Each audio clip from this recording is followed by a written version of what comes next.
Hello everyone. आज का जो वीडियो है वो क्लास 11th बायोलॉजी जीव जगत अर्थात द लिविंग वर्ल्ड का ये वीडियो नंबर 2 है। इसके पहले वाले वीडियो में हम लोगों ने इसके बारे में एक आउटलाइन इंट्रोडक्शन अर्थात पूरे लेसन में क्या क्या पढ़ना है उसके बारे में मैंने पिछले वीडियो में विस्तार से आपको बताया था। आज हम लोग जीवों के लक्षण के बारे में डिस्कस करेंगे। क्या करेंगे? जीवों के कौन कौन से लक्षण हैं जिनके आधार पर हम कह सकते हैं कि ये जीव का विशिष्ट लक्षण है। ठीक है, जैसे जीव जगत का परिचय तो हो गया था। अब जीवों के क्या लक्षण हैं उनके बारे में आज हम विस्तार से डिस्कस करने जा रहे हैं। और उनमें जो पहला लक्षण वो है वृद्धि। जीवों में वृद्धि होती है अर्थात जीव में क्या होती है? संख्या में वृद्धि होती है, भार में वृद्धि होती है। ठीक है, तो संख्या और भार में वृद्धि को वृद्धि का द्विजुग्मी लक्षण मानते हैं। जीव में कोशिका विभाजन लगातार होता रहता है। बहुकोशिकीय जीव में कोशिका विभाजन लगातार होता रहता है। पौधों में वृद्धि जीवन पर्यंत चलती है, लेकिन जंतुओं में वृद्धि एक निश्चित समय तक होती है। तो इसका मतलब क्या जंतुओं में वृद्धि रुक जाती है? नहीं, जंतुओं में वृद्धि रुकती नहीं है। जो इंटरनल अर्थात आंतरिक रूप से कोशिकाएं तो लगातार विभाजित हो रही हैं। कोशिकाएं लगातार विभाजित हो रही हैं और लगातार विभाजित होकर के जो पुरानी कोशिकाएं हैं या पुरानी ऊतक हैं उनको रिप्लेस करने का काम, उनकी मरम्मत करने का काम कौन कर रहा है? ये जो लगातार विभाजन हो रहा है इनके द्वारा उत्पन्न कोशिकाएं ऊतक कर रहे हैं। तो हम ये कह सकते हैं कि जंतुओं में जो वृद्धि एक निश्चित समय तक होती है। जैसे मनुष्य के बारे में कहा गया है कि मानव में वृद्धि जो है वो 18 से 25 साल तक होती है। तो इसका मतलब ये नहीं कि वो रुक जाती है, नहीं। जो इंटरनल डिवीजन है मतलब कोशिकाओं का विभाजन है वो तो लगातार चलता रहता है। जब तक जीवन है तब तक वो चलता रहता है अर्थात नई नई कोशिकाएं बनती रहती हैं, पुरानी कोशिकाएं क्या हो जाती हैं? नष्ट हो जाती हैं। आपको चोट लग जाती है तो जब चोट लग जाती है तो उस स्थान पर क्या होता है? फिर से नई कोशिकाओं के विकास से, नई कोशिकाओं के आने से और हीलिंग से वो स्थान क्या हो जाता है? फिर से भर जाता है। तो इसका मतलब ये हुआ कि आंतरिक वृद्धि जीवों में लगातार जारी है। पौधों में वृद्धि जो होती है, जो आंतरिक वृद्धि होती है वो क्या है? वो मेरिस्टेम अर्थात विभाज्योतक पाए जाते हैं। विभाज्योतक जो होते हैं अक्सर शीर्षस्थ होते हैं अर्थात उनमें जो वृद्धि होती है वो क्या है? ये मान लीजिए, इसको हम तना मान लेते हैं तो तने में वृद्धि कैसी हो रही है? ऊंचाई तक होती जा रही है। इसी प्रकार से जो इसके नीचे जड़ है, जड़ में भी वृद्धि जो है बढ़ती चली जा रही है। ठीक है, या फैलती चली जा रही है। तो कहने का मतलब ये कि वहां कोशिका विभाजन हो रहा है, पौधों में, जंतुओं में कोशिका विभाजन के द्वारा, लेकिन आंतरिक भार भी जीव का लक्षण मानते हैं, भार भी वृद्धि का लक्षण मानते हैं। तो यदि भार में वृद्धि जीव का लक्षण मानते हैं तो आप याद करिए कि पर्वत, बड़े बड़े पर्वत या बालू के टीले, रेगिस्तानों में बालू के टीले, बड़े बड़े बालू के टीले, मोलास्क, इन्हें आप क्या मानेंगे? ये भी तो काफी भार में अधिक हैं। इनका भी भार बढ़ता चला जा रहा है, लेकिन कैसे भार बढ़ रहा है? इनका जो भार बढ़ रहा है वो उनके सतह पर पदार्थों के जमाव के कारण बढ़ रहा है। रेगिस्तान में जो बालू के टीले बढ़ रहे हैं तो ये सैंड के कारण बढ़ रहे हैं। पर्वत जो है, पर्वतों का भार जो बढ़ रहा है वो किसकी वजह से बढ़ रहा है? उनकी सरफेस पर, उनकी सतह पर लगातार धूल, मिट्टी या बर्फबारी भी तो होती रहती है ना, तो बर्फबारी की वजह से उनका भार लगातार बढ़ता रहता है। तो कहने का मतलब ये कि निर्जीव में भी तो भार में वृद्धि हो रही है, सजीव में भार में वृद्धि हो रही है, निर्जीव में भी तो भार में वृद्धि हो रही है। आप कह रहे हैं कि भार में वृद्धि सजीव का लक्षण है, भार में वृद्धि का लक्षण है, तो निर्जीव में भी तो वृद्धि हो रही है। तो इसको क्या माना जाए? इसका मतलब ये हुआ कि वृद्धि किसी भी कीमत पर जीव का विशिष्ट लक्षण नहीं है। वृद्धि जीव का लक्षण है, लेकिन वृद्धि जीव का किसी भी कीमत पर विशिष्ट लक्षण नहीं है। ठीक है, क्लियर है कंसेप्ट एकदम से। अब दूसरा देखते हैं, जनन। दूसरा जनन का मतलब संतान उत्पत्ति, अपने जैसी नई संतान बनाना। बहुकोशिकीय जीव अपने जैसी नई संतान उत्पन्न करते हैं जिनमें माता पिता के लक्षण विद्यमान होते हैं अर्थात वो लैंगिक प्रजनन के द्वारा अपने जैसी संतान उत्पन्न करते हैं। इस पर्यावरण में, इस नेचर के अंदर वो भी जीव मौजूद हैं जैसे कवक। तो कवक अलैंगिक बीजाणुओं के द्वारा प्रजनन करते हैं। कैसे प्रजनन करते हैं? अलैंगिक बीजाणुओं के द्वारा बहुत से अलैंगिक बीजाणु बनते हैं। इनकी सतह पर बहुत से अलैंगिक बीजाणु बनते हैं और ये बीजाणु दूर तक फैल करके और वहां फिर जाकर के उचित समय पर अंकुरित होकर के फिर अपने एक नए शरीर का निर्माण कर लेते हैं। इसी प्रकार से ईस्ट में और साथ साथ हाइड्रा में मुकुलन की क्रिया होती है। ईस्ट में हाइड्रा में क्या होती है? मुकुलन की क्रिया। ये देखिए, ये ईस्ट का शरीर है और ईस्ट के शरीर पर एक छोटा सा उभार निकला, इसको कहते हैं हम लोग मुकुल। ठीक है, अब इस मुकुल में इसका केंद्र की पदार्थ चला गया, इसका कोशिका द्रव्य चला गया, सब कुछ चला गया, अब ये एक नया जीव बन गया। अब चाहे तो यहां से अलग हो जाए और चाहे तो ये इसी पर पड़ा रहे, लेकिन किसके द्वारा जनन हुआ? मुकुलन के द्वारा जनन हुआ। इसी प्रकार से हाइड्रा जो होता है, हाइड्रा में भी मुकुलन के द्वारा जनन होता है। हाइड्रा के शरीर पर छोटा सा उभार अर्थात मुकुल निकलता है। ध्यान से देखिएगा, ये छोटा सा इसके शरीर पर एक उभार बना और यही उभार फिर धीरे धीरे बढ़ता चला जाता है और इस तरह से एक नया हाइड्रा बन जाता है। तो कहने का तात्पर्य यह है कि यह भी क्या है, यहां जो छोटा सा उभार निकला था, ये छोटा सा उभार इसका मुकुल कहलाता है। ठीक है ना, मुकुल कहलाता है। तो हाइड्रा में, ईस्ट में संख्या में वृद्धि कैसे हो रही है? जनन कैसे हो रहा है? मुकुलन के द्वारा जनन हो रहा है। कवक में कैसे हो रहा था? अलैंगिक बीजाणुओं के द्वारा हो रहा था। ईस्ट में हाइड्रा में कैसे हो रहा है? ईस्ट में हाइड्रा में जो होता है वो मुकुलन के द्वारा जनन होता है। अर्थात और अगर देखें तो बात करें हम तंतुवत शैवाल की, तंतु जैसे रेशेदार शैवाल की बात करें, फंगस की बात करें या मांस प्रोटोनीमा की बात करें, तो वहां पर विखंडन के द्वारा प्रजनन होता है। वहां पर विखंडन के द्वारा प्रजनन होता है। किसके द्वारा? विखंडन के द्वारा प्रजनन होता है। साथ ही साथ आपने फ्लैट वर्म प्लेनेरिया का नाम सुना होगा, प्लेनेरिया का नाम। तो प्लेनेरिया में क्या होता है? प्लेनेरिया एक चपटा कृमि होता है और इसमें पुनरुद्भवन की अपार क्षमता होती है। क्या होती है?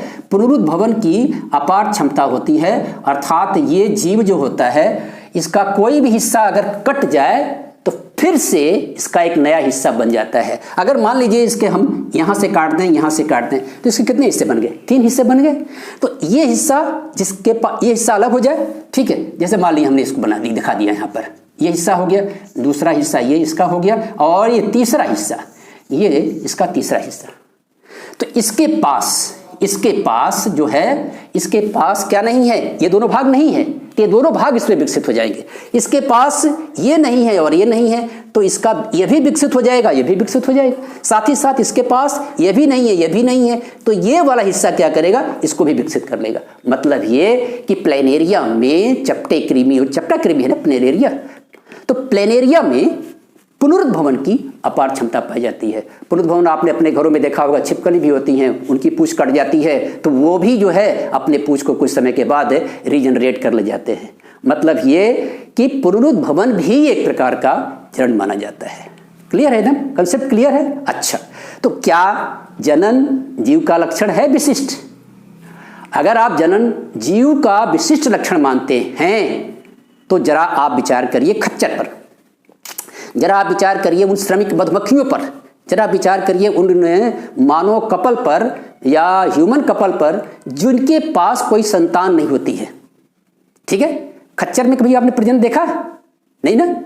जो श्रमिक मधुमक्खियां होती हैं उनमें कभी आपने प्रजनन देखा है? नहीं ना।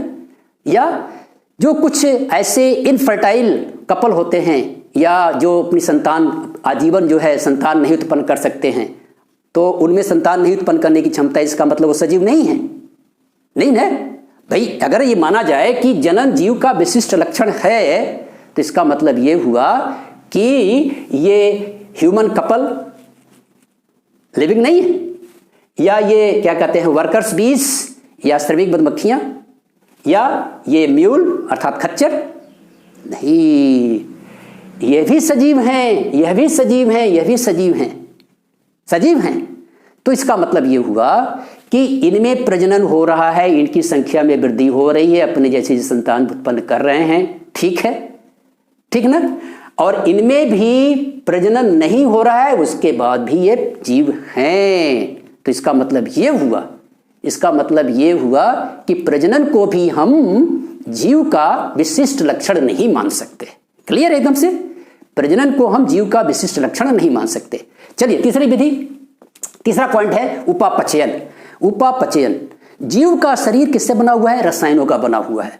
ये रसायन छोटे भी हो सकते हैं, बड़े भी हो सकते हैं, विभिन्न माप आकार के हो सकते हैं और विभिन्न प्रतिक्रिया के भी हो सकते हैं, विभिन्न क्रिया के हो सकते हैं। ठीक है, ये रसायन लगातार कंटिन्यूअसली क्या होते रहते हैं? वो जैव अणुओं में परिवर्तित होते रहते हैं। ये रसायन लगातार जैव अणुओं में परिवर्तित होते रहते हैं। तो इस प्रकार से इनका जैव अणुओं में लगातार परिवर्तन होते रहना ये रासायनिक क्रिया है। कैसी क्रिया है? एक रासायनिक क्रिया, एक नहीं बल्कि अनेक रासायनिक क्रियाओं के द्वारा ऐसा होता है। तो ये रासायनिक क्रिया है या ये उपापचयी क्रिया है। बाद में समझे, जीव का शरीर किससे बना है? रसायनों से बना है। ये रसायन छोटे हो सकते हैं, बड़े हो सकते हैं और ये विभिन्न वर्ग के हो सकते हैं, विभिन्न माप के हो सकते हैं, विभिन्न क्रिया के हो सकते हैं। लगातार इनका परिवर्तन जो है वो जैव अणुओं में होता रहता है। ठीक है, इस प्रकार से लगातार इनका परिवर्तन जैव अणुओं में होना ये क्या है? ये रासायनिक क्रिया है।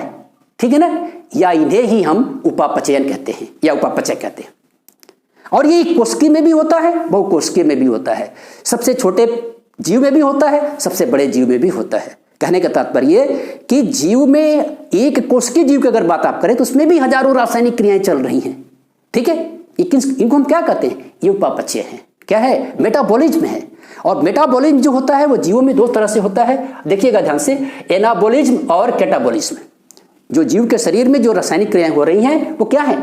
एनाबॉलिज्म और कैटाबॉलिज्म। एनाबॉलिज्म का मतलब सिंथेसिस, संश्लेषणात्मक क्रिया, और कैटाबॉलिज्म का मतलब ब्रेकडाउन अर्थात ये विनाशात्मक क्रिया। क्या है? विनाशात्मक क्रिया। जैसे मैं एक छोटा सा एग्जांपल ले रहा हूं प्रकाश संश्लेषण का। तो प्रकाश संश्लेषण में आप जानते होंगे कि हरे पौधे प्रकाश की उपस्थिति में कार्बन डाइऑक्साइड, जल क्लोरोफिल की सहायता से सूर्य के प्रकाश की उपस्थिति में क्या बनाते हैं? ग्लूकोज बनाते हैं। क्या बनाते हैं? ग्लूकोज बनाते हैं। ठीक है, तो यहां ग्लूकोज बना, ग्लूकोज फिर बाद में जाकर के पौधों में स्टार्च के रूप में जमा हो जाता है, जिससे उसकी भार में वृद्धि होती है। क्लियर है? ठीक है, इसी प्रकार से ग्लूकोज जो होता है वो श्वसन की क्रिया में खर्च होता है। ग्लूकोज श्वसन की क्रिया में खर्च होता है, और ग्लूकोज जब श्वसन की क्रिया में खर्च होता है तो क्या होता है? कार्बन डाइऑक्साइड में बदल जाता है, H2O में बदल जाता है और ऊर्जा में परिवर्तित हो जाता है। हालांकि मैं ये समतुल्य समीकरण नहीं लिखा हूं, मैं सिर्फ आपको समझाने के लिए बता रहा हूं कि कार्बन डाइऑक्साइड, जल और क्लोरोफिल की सहायता से ग्लूकोज बना, उससे उसके भार में वृद्धि हुई, क्योंकि ग्लूकोज बना, ग्लूकोज बनते फिर वो स्टार्च में बदलेगा और उसमें भार वृद्धि होगी। ठीक इसी प्रकार से अब ग्लूकोज श्वसन में खर्च होने जा रहा है, तो ग्लूकोज श्वसन में खर्च होने जा रहा है तो उसका क्या हो रहा है? ब्रेकडाउन हो रहा है, वो अपघटित हो रहा है, और अपघटित होकर के कार्बन डाइऑक्साइड, जल और ऊर्जा में परिवर्तित हो रहा है। ठीक है, तो एक जगह वृद्धि हो रही है अर्थात भार में वृद्धि हो रही है, और एक जगह भार में क्या हो रही है? कमी हो रही है। प्रकाश संश्लेषण में भार बढ़ रहा है और श्वसन में भार क्या हो रहा है? कम हो रहा है। अर्थात यहां संश्लेषण हो रहा है और यहां क्या हो रहा है? ब्रेकडाउन हो रहा है, अर्थात उसका अब विघटन हो रहा है। क्लियर एकदम कंसेप्ट? ये क्रिया क्या कहलाती है? उपापचयन कहलाती है। और उपापचयन क्रिया केवल और केवल सजीवों में होती है, निर्जीव में नहीं होती है। ये ध्यान रखिएगा, उपापचयन की क्रिया जो होती है वो केवल और केवल कहां होती है? सजीवों में होती है। हम यह भी कह सकते हैं कि एनाबॉलिज्म और कैटाबॉलिज्म को जोड़ करके, एनाबॉलिज्म और कैटाबॉलिज्म दोनों संयुक्त रूप से क्या कहलाती हैं? मेटाबॉलिज्म कहलाती हैं। क्या कहलाती हैं? मेटाबॉलिज्म कहलाती हैं। तो आप ये जान लें कि मेटाबॉलिज्म की क्रिया या उपापचयन की क्रिया कहीं निर्जीवों में नहीं होती है, हमेशा होती है तो सजीव में होती है। क्लियर है एकदम से कंसेप्ट? ओके, बात करते हैं कोशिकीय संगठन। तो अभी मैंने बात किया कि उपापचयन की क्रिया कहां हो रही है? कोशिका के अंदर हो रही है, चाहे वो एक कोशिकी हो चाहे वो बहुकोशिकी हो। अर्थात जीव का शरीर किससे बना होगा? कोशिका का बना होगा। एक कोशिकी होगा तो एक कोशिका से बना होगा, बहुकोशिकीय होंगे तो भी कोशिकाओं से बने होंगे, जटिल होंगे तभी कोशिकाओं से बने होंगे, काफी विशालकाय होंगे, काफी बड़े होंगे तब भी उनका शरीर किससे बना होगा? कोशिकाओं से बना होगा। और सब कोशिका में क्या चल रही हैं? रासायनिक क्रियाएं चल रही हैं, उपापचय क्रियाएं चल रही हैं। तो इसका मतलब जीव का शरीर कैसा है? कोशिकीय है। तो ये दोनों पॉइंट जो हैं, उपापचयन और ये कोशिकीय संगठन, ये जीव के विशिष्ट लक्षण माने जाते हैं।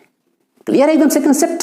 चलिए अब आते हैं हम एक जटिल प्रक्रिया के बारे में, पर्यावरणीय उद्दीपनों के प्रति संवेदनशीलता।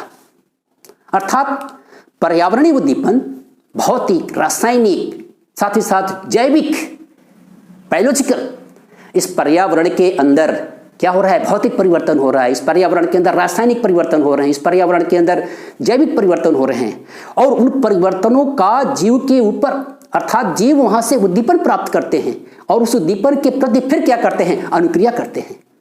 ये जीव का लक्षण है ना, कि जीव पर्यावरण से क्या हो रहे हैं? प्रभावित हो रहे हैं, पर्यावरणीय उद्दीपनों से क्या हो रहे हैं? प्रभावित हो रहे हैं, और फिर उसके अनुसार अनुक्रिया कर रहे हैं। सेंसरी ऑर्गन्स उसमें होते हैं, उन सेंसरी ऑर्गन्स के द्वारा उनसे क्या करते हैं? स्टिमुलस लेते हैं और उस स्टिमुलस के अकॉर्डिंग फिर वो रिएक्ट करते हैं। क्लियर एकदम से कंसेप्ट? मतलब मेरी बात समझिए कि जैसे मान लीजिए पौधा है, तो पौधे को क्या चाहिए?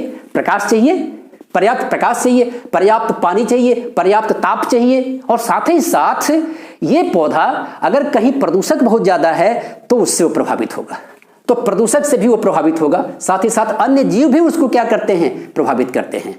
ठीक नहीं? ठीक है। तो पर्यावरण में बहुत सारे जीव एक दूसरे से प्रभावित भी होते हैं और प्रभावित करते भी हैं। एक जटिल फेनोमेना है, हम मोटे मोटे तौर पर बात कर रहे हैं कि किस प्रकार से जीव सेंसरी ऑर्गन्स के द्वारा उद्दीपन को प्राप्त करते हैं, पर्यावरण में होने वाले परिवर्तनों को प्राप्त करते हैं, और फिर उसके अकॉर्डिंग जो है वो क्या करते हैं?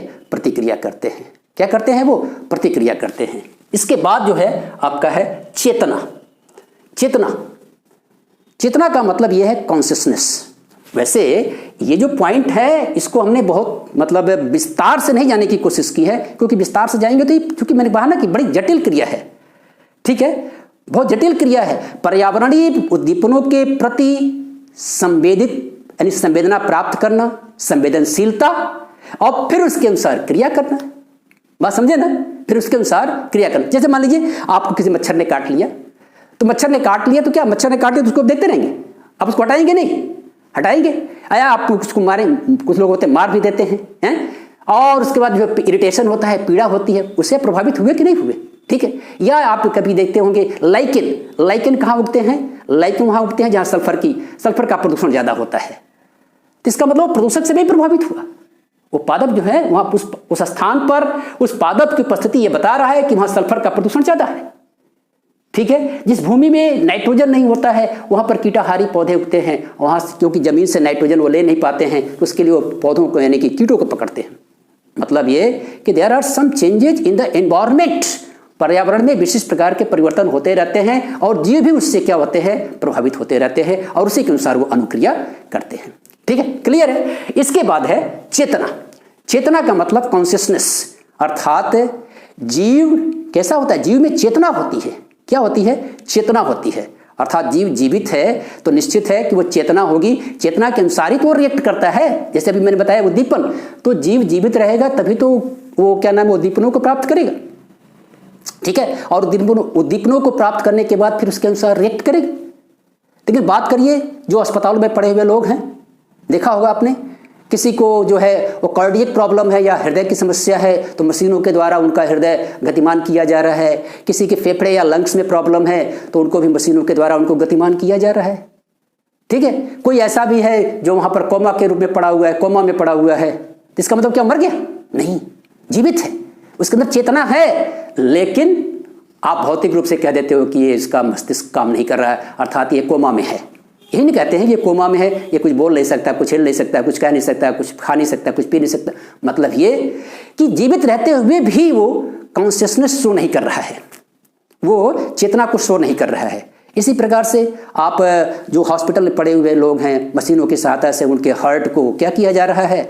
पंपिंग कराई जा रही है, या मशीन की सहायता से उनके हार्ट को चलाया जा रहा है। ठीक है, या पेसमेकर आपके शरीर में लगा होता है, कृत्रिम पेसमेकर जो है हार्ट के लिए वो लगा होता है। ये सभी क्या है? चेतना। जीव तो है, लेकिन उस जीव को चेतना देने के लिए कुछ बाहरी चीजों की आवश्यकता होती है।